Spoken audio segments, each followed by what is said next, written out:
Hello and welcome to E3 Energy and Efficiency with Emily. I'm your host, Emily Mottram. This podcast is all about architecture, building science, and female entrepreneurship. So prepare to get nerdy.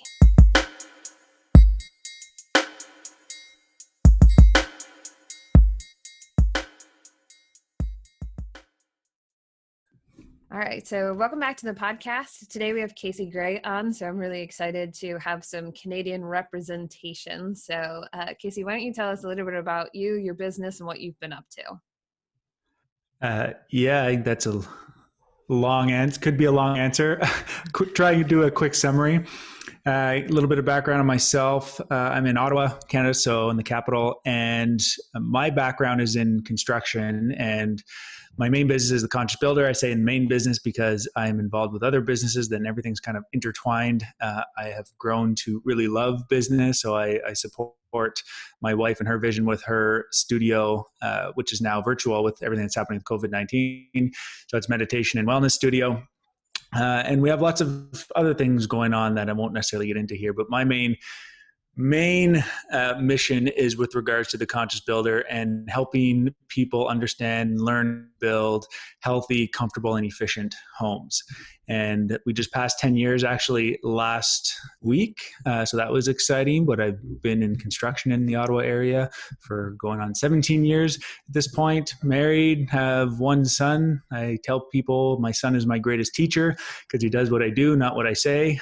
So if he has a bad habit, it's probably from me. I'm learning every day, that's for sure.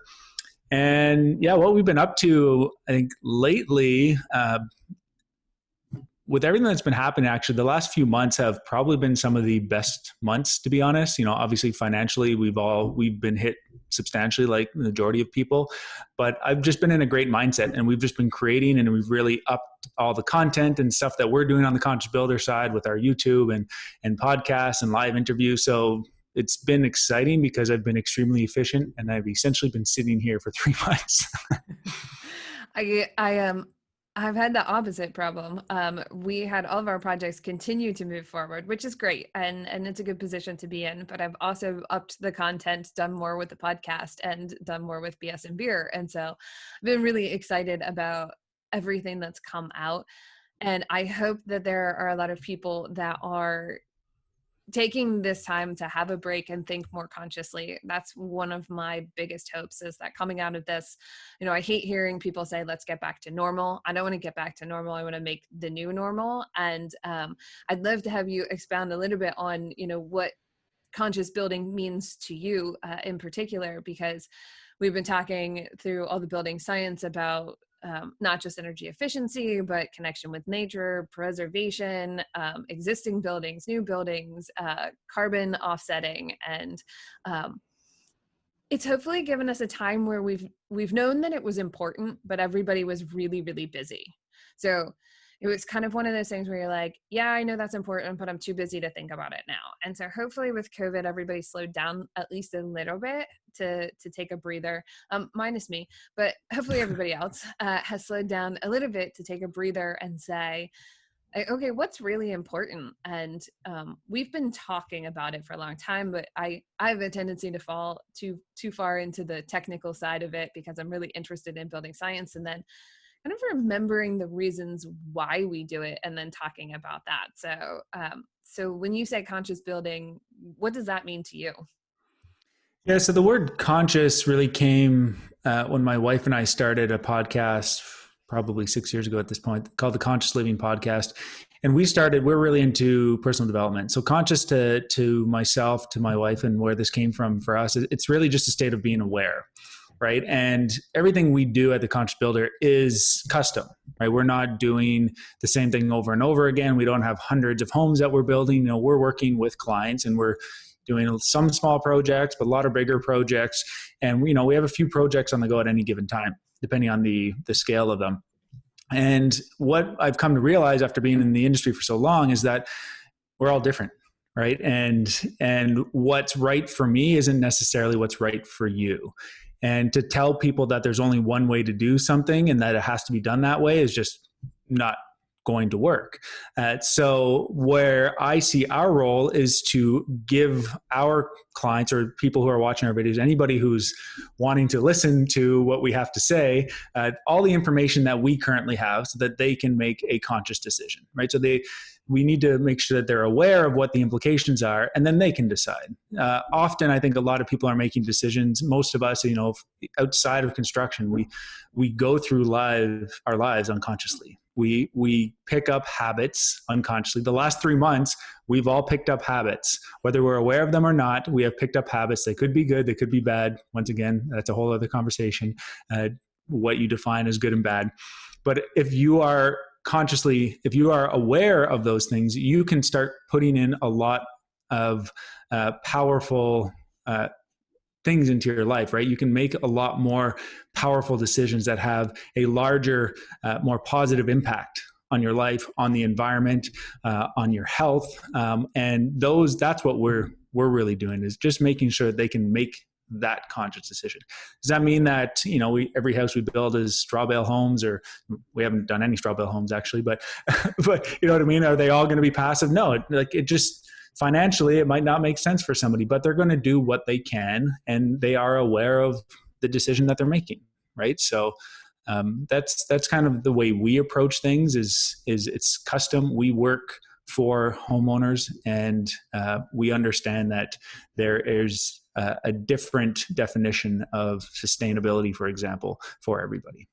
Yeah, no, and there's so much truth to that, and awareness and education really is, if you don't give people the tools to kind of evaluate what's important to them and to think about the awareness, then in my mind, I mean, that's why you're a builder, I'm an architect. That's our job, is to, provide that information to someone so that they can make a decision. And in some cases, in cold climates like where we live, there are some decisions that have much larger impact over a length of time than they do in the upfront. And some people will, choose to only make a decision with no education on the financial implication on day one.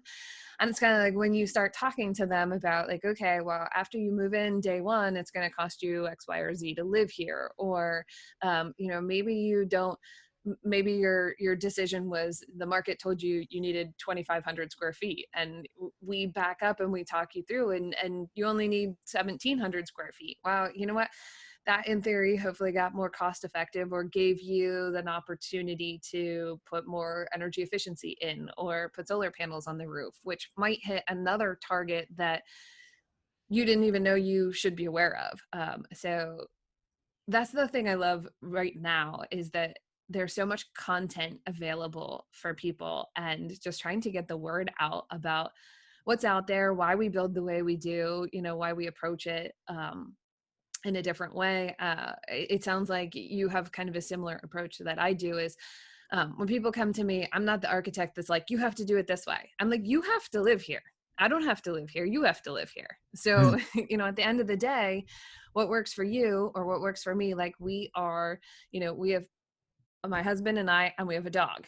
Like we don't have any kids. And so what we do with our space is different than what you would do with your space where you have a son. And it's like, you have to have kid spaces and kid friendly spots, they can't live in a museum, or, maybe if you're a single person, a tiny home might be perfect for you. But if you're 65 and your tiny home is up a set of a ladder, that might not be a good fit. There's so many different ways to approach it. And, I appreciate that you think about building in a different way.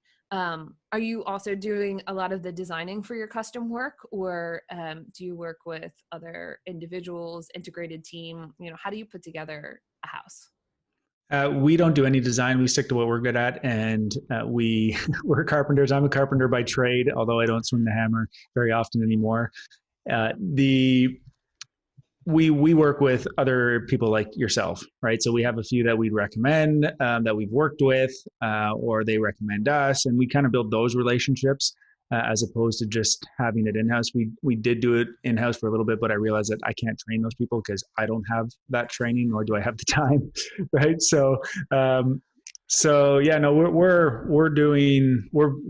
do the integrated design process. You kind of alluded there too, right? So when a lot of people reach out to us first and they're like, well, what are the next steps, right? And I'll refer, based on their personality or what I'm picking up, I'll say, well, I think you'd work well with this person, or maybe here's a few people.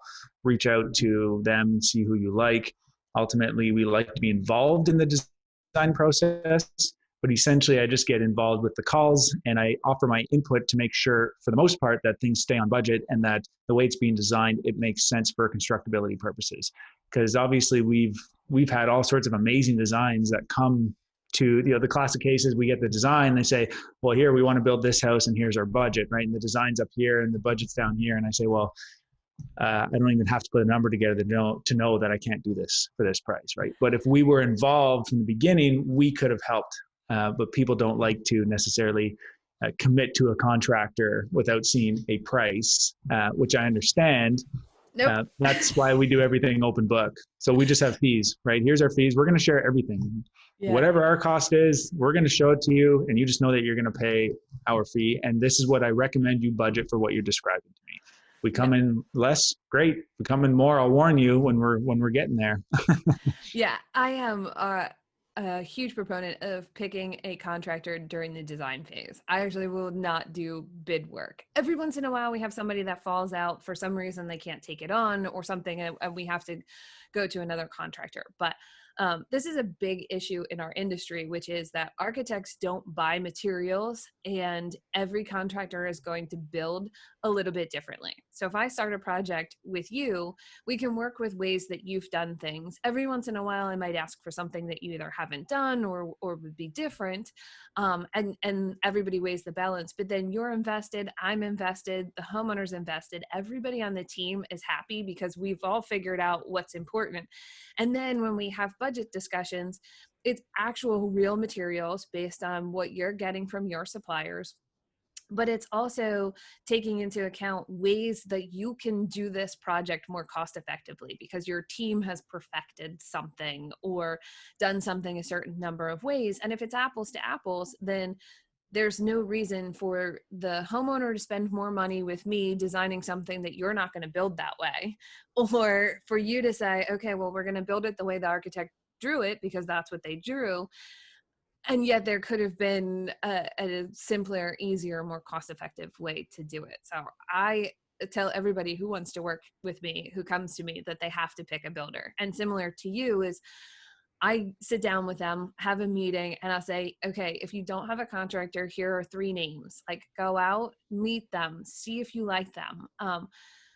In design, they might sit with me for 3 to 6 months, but they might see you every day for 12 months or more. And they have to feel confident that that builder both understands what their goals are, but can also respond to them in whatever they need.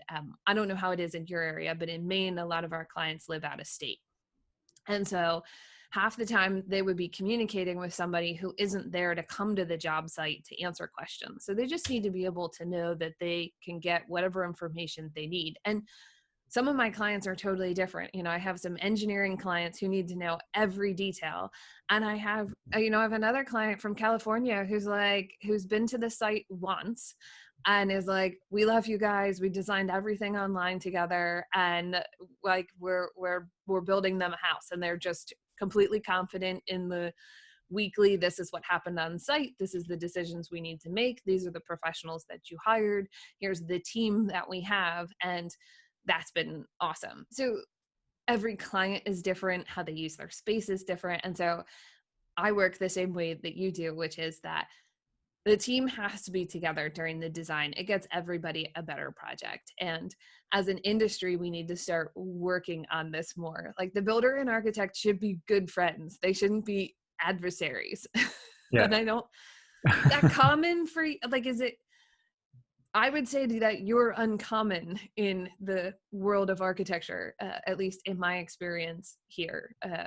Is that uncommon in your area for? It sounds pretty familiar. Like, I remember I had a designer sit across a desk from me at one point and said, "What I do is the most important thing." He's like, "What you do is okay, but what I do is the most important thing." And he said that to me. And if I hadn't spoken to my wife before I went into that meeting, it probably would have went very differently. So I just bit my tongue and just didn't work with this person ever again.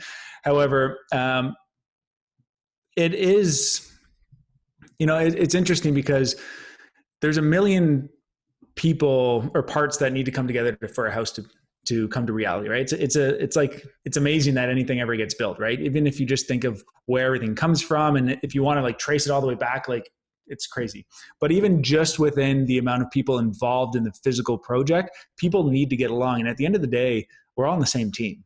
And there's no reason why we need to be arguing with each other, right? It's not, if I don't agree with the design, I'm not going to necessarily call out the architect in front of, or the designer in front of the homeowner, right? It's a conversation outside of that. Get on the same page, and then you talk to the homeowner, right? That just to me is common sense, but I know it's not necessarily common sense for everybody. And at the same time, though, once again, just like clients are different, sub-trades are different, architects are different, everybody is different, and we're all dealing with different things, right? Maybe I'm having a bad day, and you say the wrong thing to me, or vice versa, right? It's just things like that happen when we're dealing with humans. We just have to understand that things are complicated because we don't know why we do things sometimes. Yeah. And the better we can, my wife's a therapist by trade, a family and child therapist is what she was doing before. She's not doing that anymore, but she was trained in psychology, right? She has her master's in clinical psychology. So when she started going to school years ago, I was starting a business. So 10 years ago at this point, I said, I don't need to know that, right? That stuff's not as important. I just need to, focus on my job. That's all I do now, right? Everything I do is psychology, right? I'm managing people, I'm managing emotions, I'm managing myself, which is the most important person to manage. Everything I do is understanding the human brain and making decisions and why we do what we do.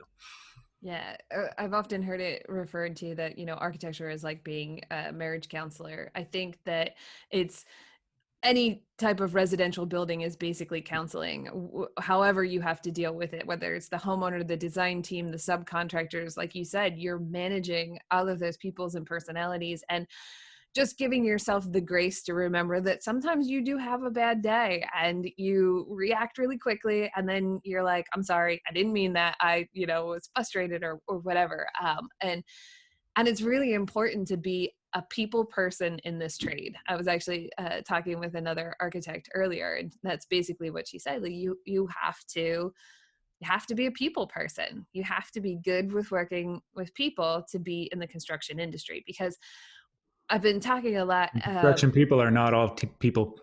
They're not all people. They really are not. And it's so hard for me because as an industry, we have a lot of people who aren't getting into this industry. And you just want to remind them that there are so many different things that you can do in the construction industry, whether it's project management, or you're an architect, or you're a builder, or you're a finish carpenter, or you're a plumber or an electrician. There's so many interest levels, and just being a people person. So there are people who maybe would never get into the construction industry because they don't realize that that's a skill that would be really great. If you're really good at working with other people, that might be more important than what you have learned in the past. And so we've been talking about, how do we get the next generation, way back into middle school, interested in getting into the construction industry and starting to value it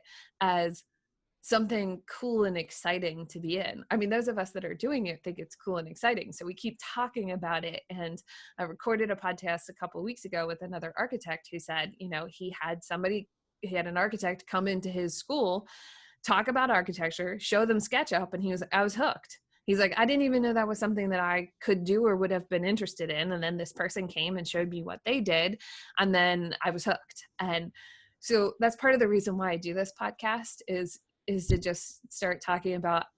I have to say that when people ask me what I do and they're like, oh, you're an architect, I have often heard, "Oh, that's so cool. I wanted to go to architecture school too, but I didn't." And I was like, "Oh." And then you're like, "Well, why didn't you?" And the one of the answers I hear more often than not is, "Oh, I thought it would be a lot of math."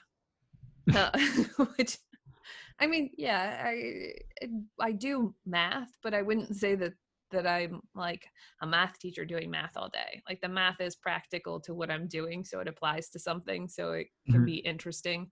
I do more math in the building science realm than I do in the building realm. So I don't know. I, I think the one point I like to point out is the fact that like all these things that we're talking about for the most part are like the mechanics, right? It's the skills. It's stuff that can be that you can learn. Because even in the building science world, I made a comment. I was kind of commenting on people person in the construction industry, but in the building science world, there's a lot of people that are very similar that are not very good at people skills that I've had to deal with, and they're just very much like ego, like I'm right and you're wrong. And it's just, anyways, I won't get into it right now. But uh, no matter what I find, and this goes for everything like life, business, no matter what industry you're in, it's 80% psychology and 20% mechanics. And that's what we're looking for when we're even hiring people, right? Yeah, I don't, obviously it's important that you understand the mechanics but what's more importantly is that you can kind of learn it quickly and you don't forget it. But how are you as a person?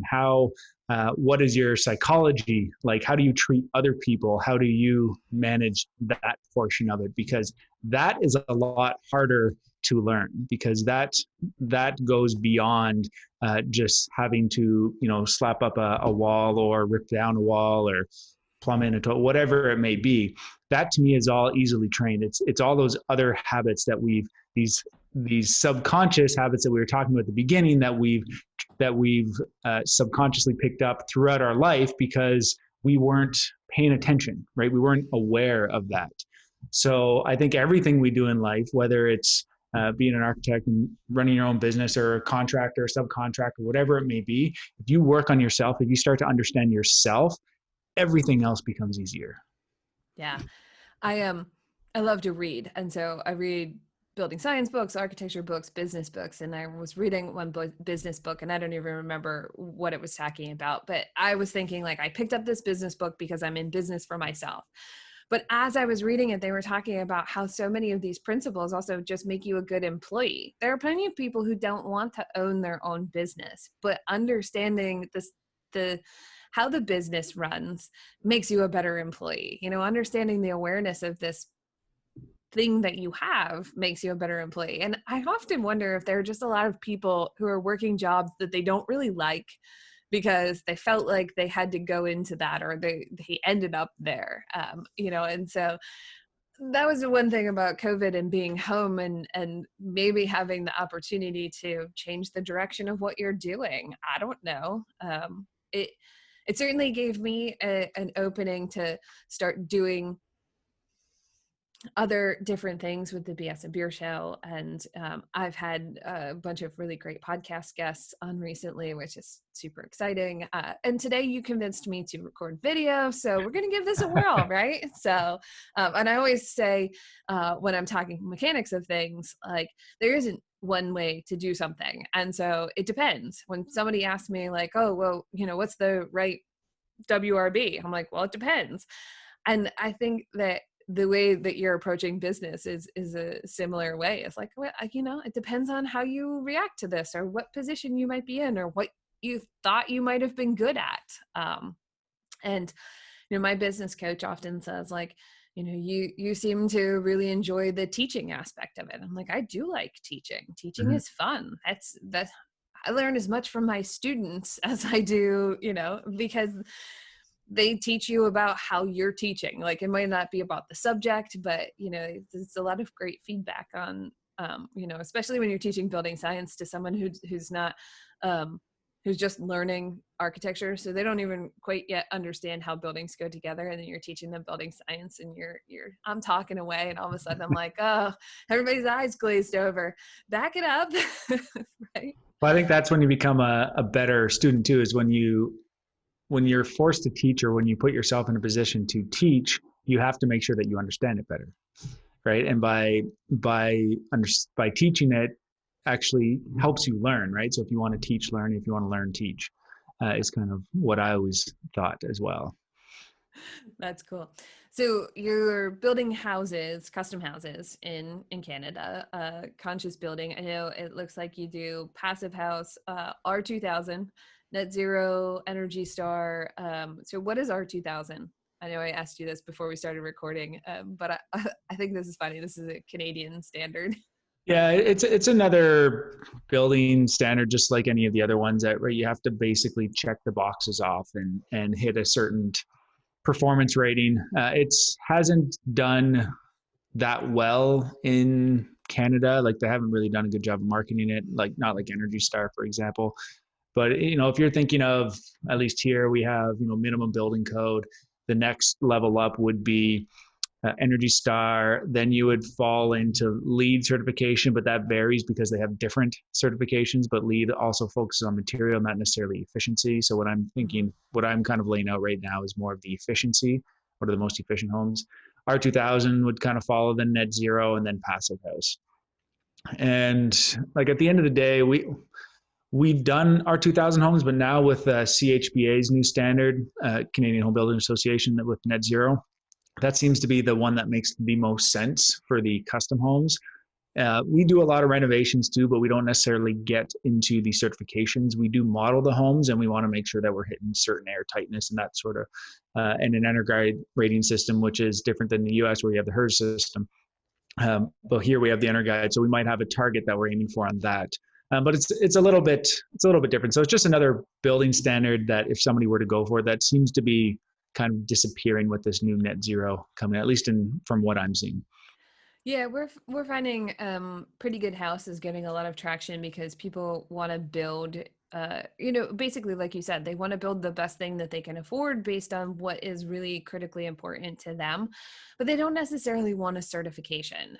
They don't want to say, they don't want to have to meet the metrics of one of these because maybe the values that they have work partially for one certification and partially in another, and so it gets complicated. And so Pretty Good House, funny name, but has kind of picked up for us, which is basically like improving the efficiency and the carbon drawdown as much as we can until it financially or whatever no longer makes sense for that client. And so that's more of what we've been focusing on, is that our clients haven't been as interested in making sure that they can hit a certification program. They just want a really good house, and they want to hire somebody who understands how to put together a really good house, something that's durable, something that's efficient. In my case, we talk about everything from, are you an early morning riser? We're not going to put the master bedroom on the east side if you like to sleep in or you work nights or something. So we like to talk about how you really are going to use the space. How does that connect with nature and all of that? So what are you focusing on mostly, or what are your clients coming to you for? What's your primary focus right now? Well, people come to us because of the efficiency side of things, but also because of materials. Some of them will be more conscious about materials. A lot of them are more on the efficient side. But what I talk to people about most now is comfort. I think by default, if you can build a comfortable home, by default you will have an efficient home, right? I've stopped talking about energy savings and all that because it can't really make financial sense of it, right? And when we're building homes, although we think we're making financial decisions, we're not. We're making emotional decisions. Absolutely. Right? And we're trying to make sense of them with our logical part of our brain with the numbers side. So yes, numbers are important. I get it. Like there is still a bottom line that we need to hit. But at the end of the day, if somebody really wants something, they're going to find the money. Right. That's just how it works. So we're kind of focused on comfort. What do they want? Like we're not doing the same that you're doing. Like we're not as involved with the design in terms of You Sure. know, I think those questions are important. That's why I leave it to architects like yourself to ask those questions. And I know that you probably have a list of questions that you go through as you start going through the design. I let that happen. And then I'll offer my input where we need to more on the construction side. How does the wall assembly going to go together? How are we going to continue this air barrier all the way through? Where's the solar panels going to go? Like all those other Yep. construction details. That's what we help with. But at the end of the day, all those details that we're working on are for one thing, and that is comfort. And people, even in this industry, most our sub trades that we work with regular get it. They get it now. But when we did our first certified passive house 7 years ago, they were all laughing at me and making fun of me for wearing Birkenstocks, which I don't even wear, by the way, or own. But they all think that, though. I mean, but now, exactly. It's absolutely that way. And people laugh at me and they say that, and they like a lot of the people that we work with now, they'll rib me and they're like, "Oh, that architect," and they'll say something funny. But they'll look at me and they're kind of questioning it or whatever. I'm actually building, so Maine is a really, really rural state. Like most of our population lives in the bottom third of the state. If you build pretty much anywhere else, you're going to run into a lot more of we've been building it this way for 25 years. A third generation builder. So they got, maybe trained by their father who was trained by their grandfather.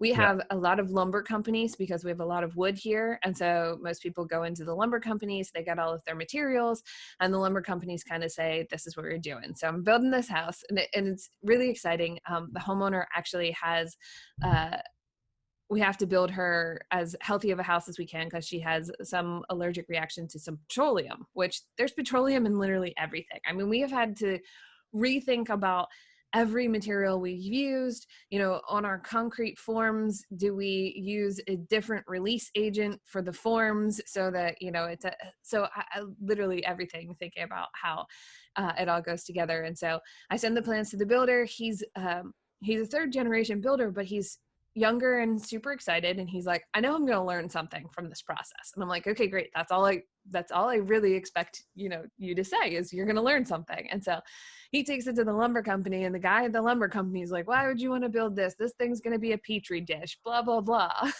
which thankfully he's like, she says this is what we're doing. So this is what we're doing. And I was like, yeah, it would be a petri dish if we didn't have ventilation and we didn't have, all the other things. I'm like, yes, we are building differently, but we're addressing all of these concerns that we have in that. But you run into that a lot with trades who haven't kind of come up to, and it's getting better. I mean, it sounds like your Canadian National Building Standard is moving towards net zero.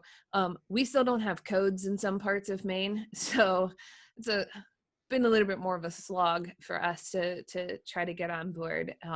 But I'm also hoping that this has given people the push to do a little bit better, because unfortunately you can't afford to live in Maine if you have to put a lot into the energy, because when it's negative 15 degrees in February, it's cold, and you either have to like to chop wood or like to pay for oil. Right. Yeah, we're similar here. I think what's important to, like, this comes back to the psychology, and I get it, right? So I sit on boards and I sit around a table with bigger builders, and they're pushing back, but they have sub trades because we're trying to improve an industry that has been doing it the same way for years, right? And just by default, humans don't like change. We like to be comfortable. I was already talking about comfort, right? But in business and in terms of growing, I'm actually, although I want my house to be comfortable, everything else I do in my life basically makes me uncomfortable because that forces me to grow, right? So I think I heard a good quote the other day, and I think what happens is that we get stuck in our ways, right? And somebody will say, well, I've been doing this for 25 years. I have 25 years experience. Well, that's not necessarily true if you're looking at growth, in my opinion. If you've been doing it the same way for 25 years, that's not 25 years of experience. That's probably 1 year of experience that you've repeated 25 times. Now, if you're growing and you're changing every year, now you can say you have 25 years of experience, right? I don't necessarily say this to the sub-trades unless I know that they're going to be open to it, right? Or people who are, I'm sure, listening to your podcast are going to be open to hearing stuff like this, right? And click for them, right? Because the people who are stuck in their ways are not growing, are not listening and learning things like this. Yeah. I belong to a forum of architects. There's a gentleman who started a group to start talking about the business of architects. Like, as a profession, we have a tendency not to share with each other, which is really terrible. And that's just following along with the history, with the AIA and everything that happened in our profession. But he started this and he's like, let's start sharing. Like, let's not reinvent the wheel every time. And it always strikes me as really disappointing when someone's like, I developed all these details of how I like to put together my house, and now I can't do it because I have to meet, some energy code or energy standard. And I'm like, this is an opportunity for us to figure out how to recreate that in a new way. That should be exciting. That should be Yeah. redoing the design. Like, why do you want to be an architect if you're doing the same thing over and over again? Now, granted, we have tried to make some systems and some repeatable details that we do to make it cost effective and easy to replicate. We don't want to reinvent the wheel every single time, but we want to grow with technology and the improvement in the building industry so that we're making better choices as we move forward. I mean, a couple of years ago, we weren't talking about carbon at all. And we thought we were Mhm. doing the best thing to make these buildings as energy efficient as possible so that over the 30-year mortgage lifespan, when you were talking efficiency, you were like, yeah, absolutely. We've reduced operational energy in these buildings over the 50 or 100-year timeline, whatever you were using at the time. So we're like, we're doing great because we're reducing operational energy. And then we started looking at carbon and we're like, oh man, that house that's filled with spray foam has such a carbon deficit to the environment that it Mhm. doesn't matter what it does over the next 100 years, because the deficit on day one is so bad that, we've created some other issue. And so in my mind, it's not growing if you don't start thinking about some of these things as we move forward, whether it's climate change, whether it's efficiency, whether it's how you build, whatever it is as you move forward. If you're still just kind of doing it the same way, like, that's just not even exciting anymore. That's not why I became an architect. I Yeah. didn't become And an eventually architect. you'll fall behind because there's going to be somebody else who will be willing to change, who will be wanting to do that, and will continue to pick up those clients because people start to change as other people start to ask for different things as well. Well, and as those of us who have been interested in energy efficiency will just cruise through any code updates, when the code does eventually catch up and they have to do it, it's going to be a much bigger struggle to, if you look at in the United States, I think the 2021 code that they're trying to pass, which will get passed in some parts of the country and not in others, but the 2021 code, I think, isn't that far off of Passive House. And so for people who have been building net zero and efficient houses for the last 10 years, moving to that would be a successful transition because they figured it out 10 years ago, the hard things. It's always really difficult the first time, but every successive one has gotten easier. Um, but what's that going to do to our trade when we already have people not getting into the industry? So I just worry Yeah. about that. But passive house too is interesting. Like, yeah, I don't know what your building code is. Like passive house though is going to vary from depending on where you live, right? Mm-hmm. Like the passive houses that we've built here in Ottawa, our walls, like my house was not this house that I'm in, the one that we had sold it a couple of years ago, but our walls were R73 and a half. Our attic was R120. We had R30 under this. That's what we had to hit because we have extremely cold winters and extremely hot, humid summers. Another house, we had R90 walls in another house in the city, right? So that, like, it's overkill. It's definitely overkill. There's a sweet spot somewhere in there, but it also depends on where you live. Like minimum building code here is probably not far off of passive house in California, right? Mm-hmm. But at least from an insulation, not necessarily an airtightness standpoint, but from the amount of insulation that's required. So there are things. I think it comes down to just working with whatever makes sense for that area. Like, where is that sweet spot? And I've always said, like, if there's going to be massive change, it has to be forced, right? We are in this situation right now, COVID-19. Nobody could control it. We were basically forced to start changing our businesses, right? The way we operate our business was changed overnight. The 3 businesses that I'm involved with, every single one of them changed overnight. obviously in construction, there's only so much we can do, but the way I do it, I'm really efficient now because I do a lot of meetings like this. It's great. So I have a reason to not get in my truck and drive anywhere, which is also great for the environment, right? So, but people will kick and scream for the first little while, and then they get used to it, and now it becomes the new normal. And I think somebody needs to stick their neck out there and say, no, this has to be done. This is the building code. Learn how to do it.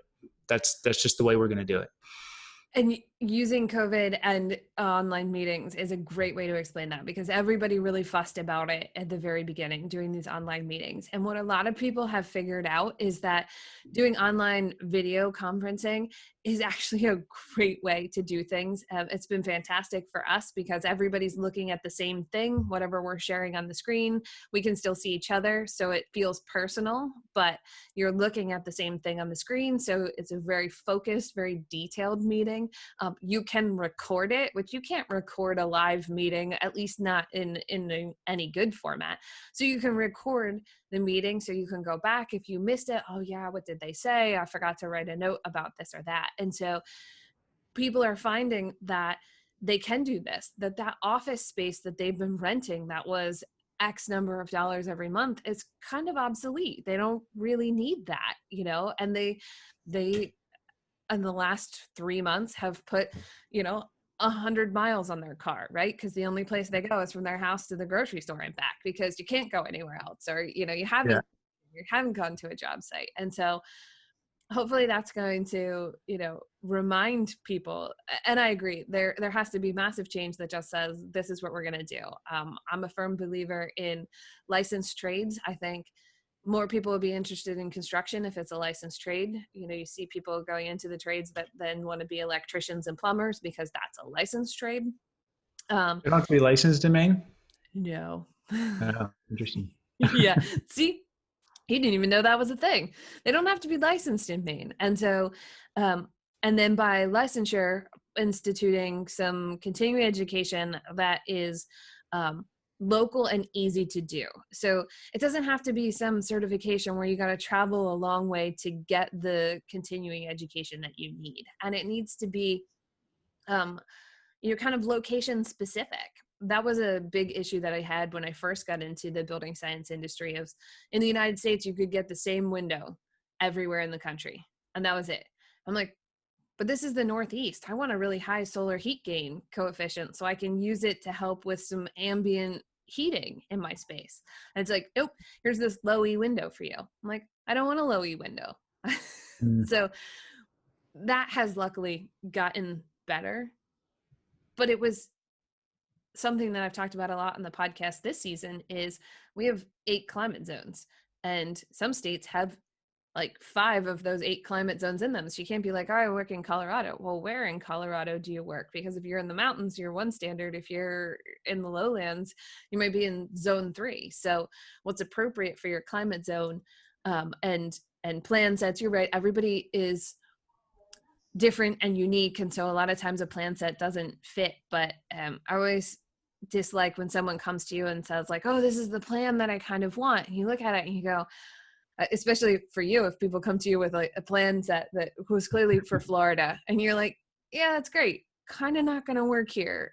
Structurally not going to hold up the snow load we have, or, thermally we have to make these walls so thick that the rooms then are no longer, a space requirement. And so if you're going to do plan sets, could we please just coordinate them for the zone in which you live so that we can get over the hurdle of like, this is a whole custom design. It's great that you like that. If that's really the house that you have to have, then move somewhere where you can build that.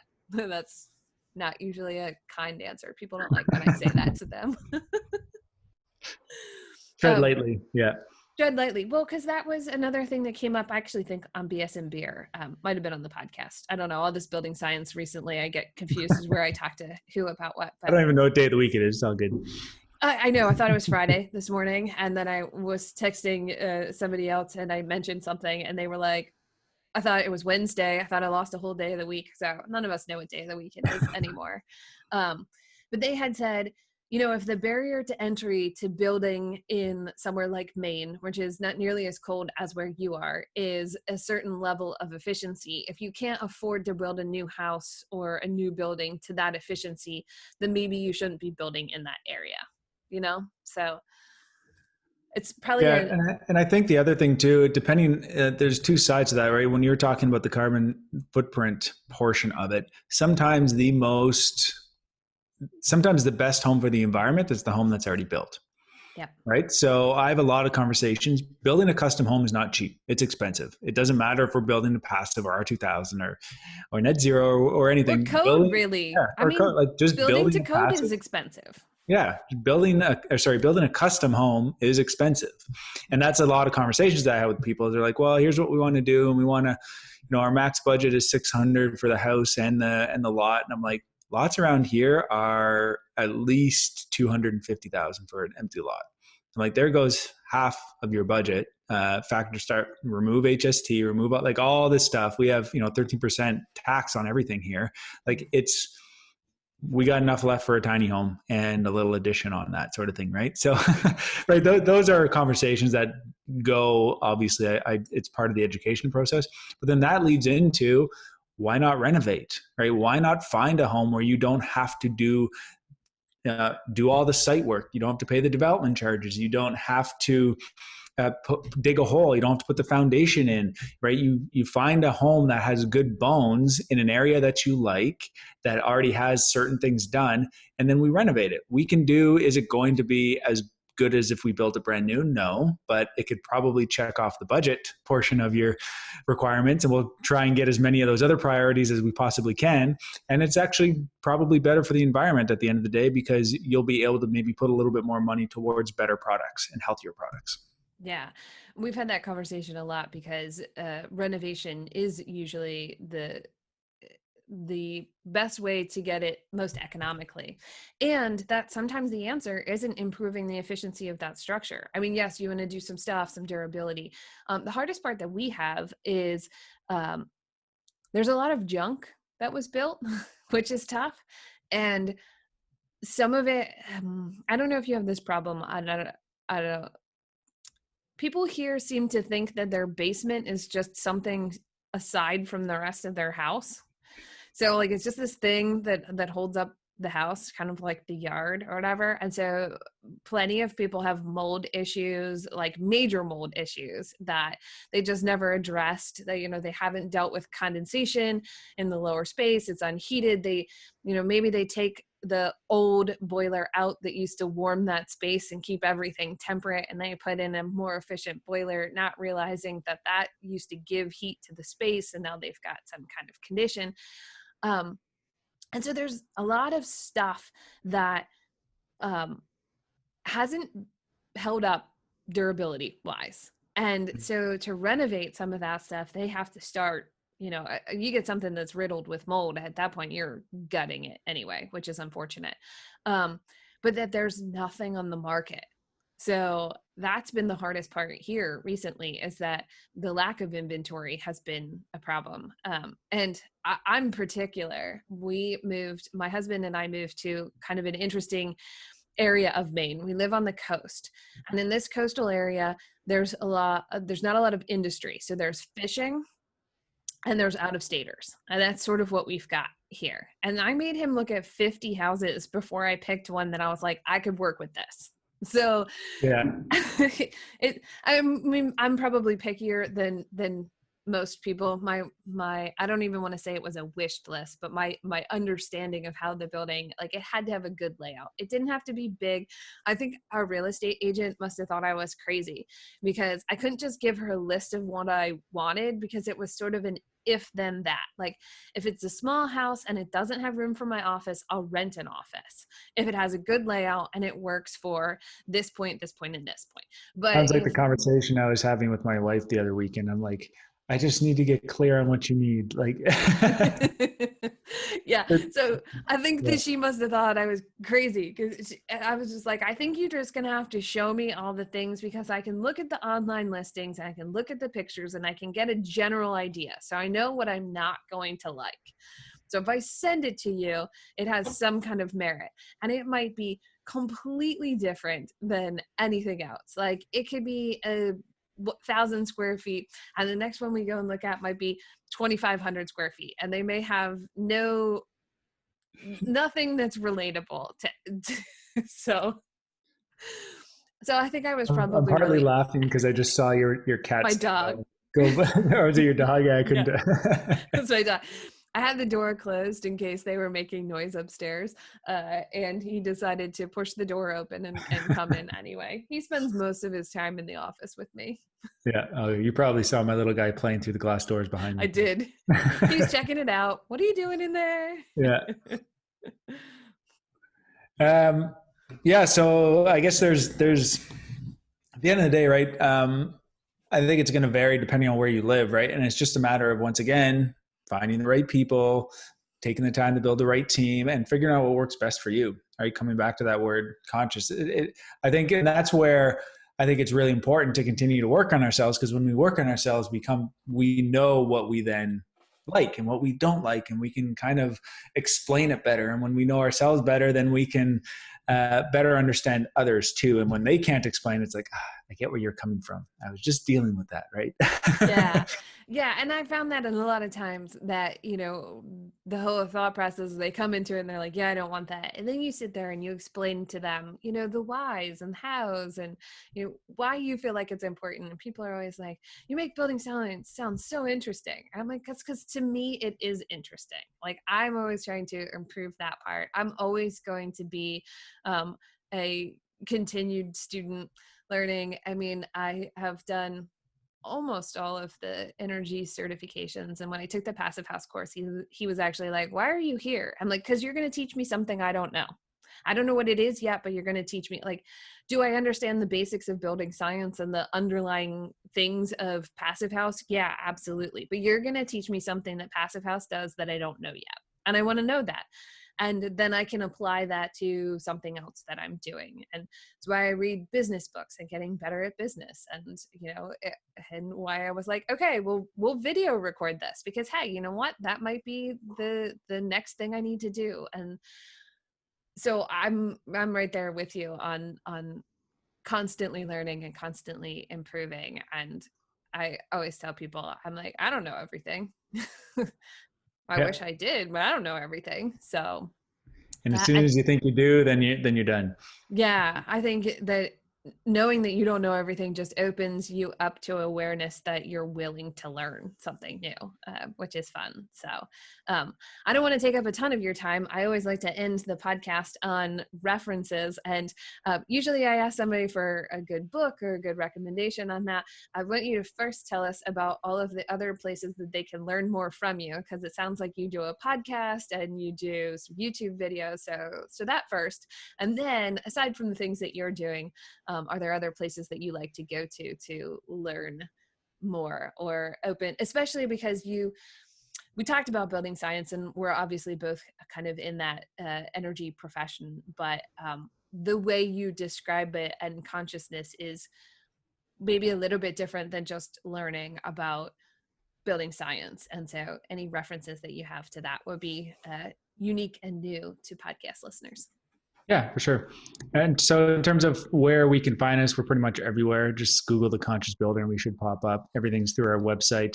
But I think where you'll find the most valuable information is likely on our YouTube channel. So that's once again called the Conscious Builder.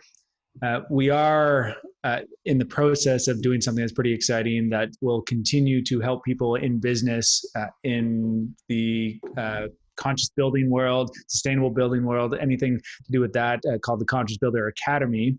So if you do want to learn more about that, that's going to be consciousbuilderacademy.com. But once again, everything's online.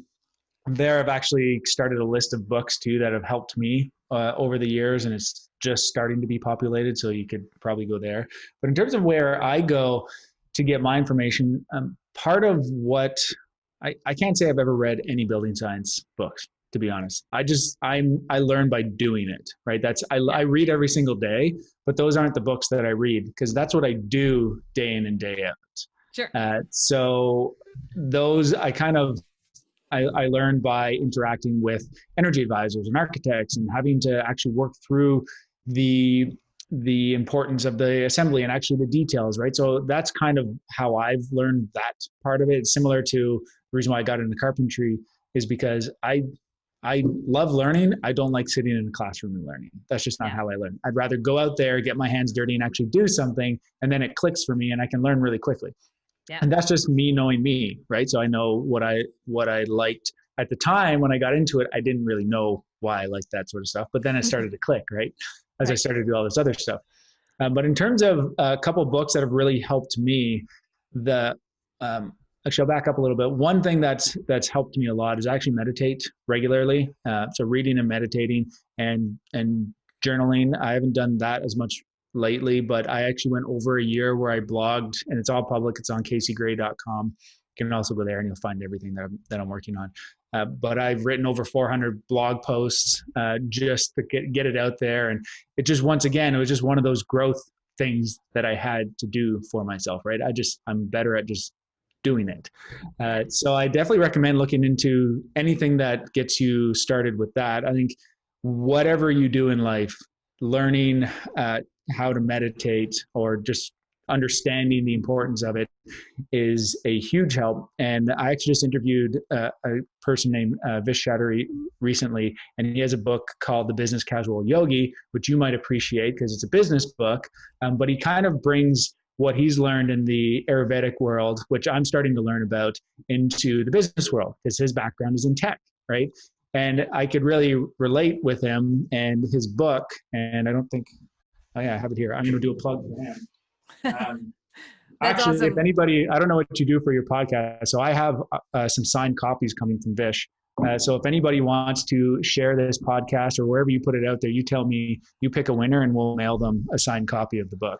That's awesome. That sounds like exactly the type of book that I would read. Because I've read actually a bunch of building science books because I read everything. But like you, at the end of the day, I want to read things that interest and improve my mind that are not what I do all day long. And I am also a really visual learner, and I don't like to sit in the office all day, which I think is part of the reason why I started my own business. Is I want to go to the job site. I want to find out what went well, what didn't go well, and what somebody else did. Because if I draw it on a drawing set, and nobody ever tells me that it was either difficult to install or it didn't work well, then I don't know. And then I keep replicating something that's bad.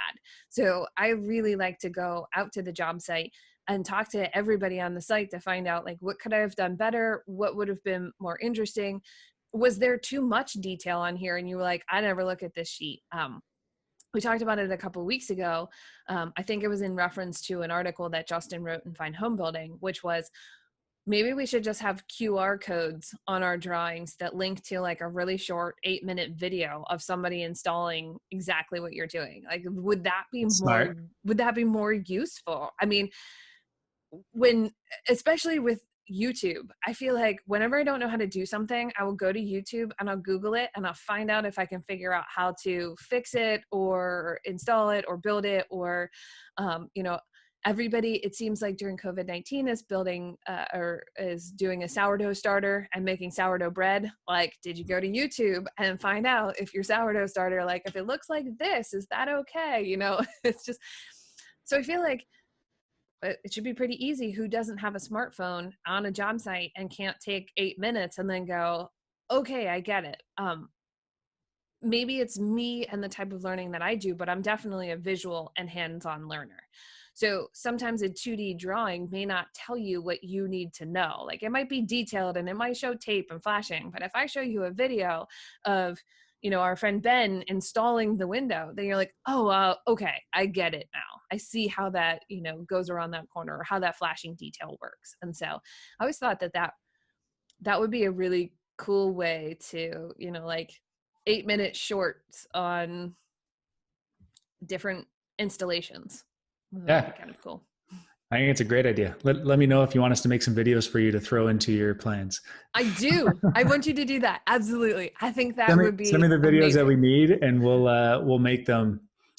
for whatever, for the pretty good home or whatever else you need to work on. Absolutely. Oh, you don't know what you just agreed to, because actually That's what we do, right? So we have Brian, works for us full time. You don't hear his name very much. He likes being in the background, but he's working for us full time, just doing all of our videos, all of our podcasts, and kind of helping us get the word out. And Kaylee's really out there getting the word out, who reached out to you, right? So we're very much this is our way of giving back to an industry that's really done well for us. We know that we can't do everything. We are all working together, right? We're talking across, in different countries right now.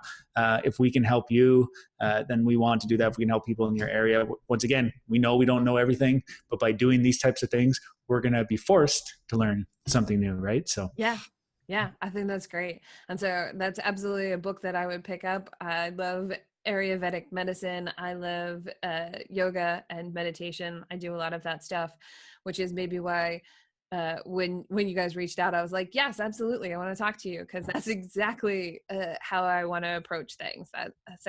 Yoga for all the construction workers out there, as in the Western world, it's mostly women in tight pants, but it actually does amazing for the body, right? So definitely worth, if anybody who's got any pain. I'm not going to say I'm an expert in that either, but there's all sorts of stories out there where it's helped people.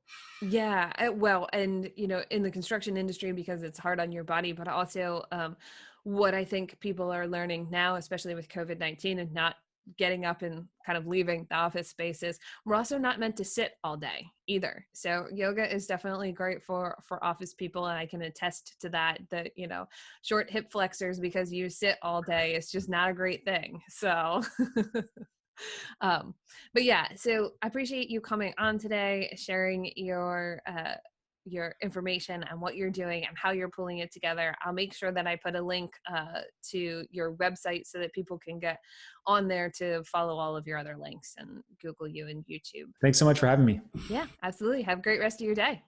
Thanks for tuning in to the E3 podcast. I hope you guys have been enjoying these episodes as much as I have. I've had some really interesting guests, a lot of great professionals in the building science and architecture and building realm.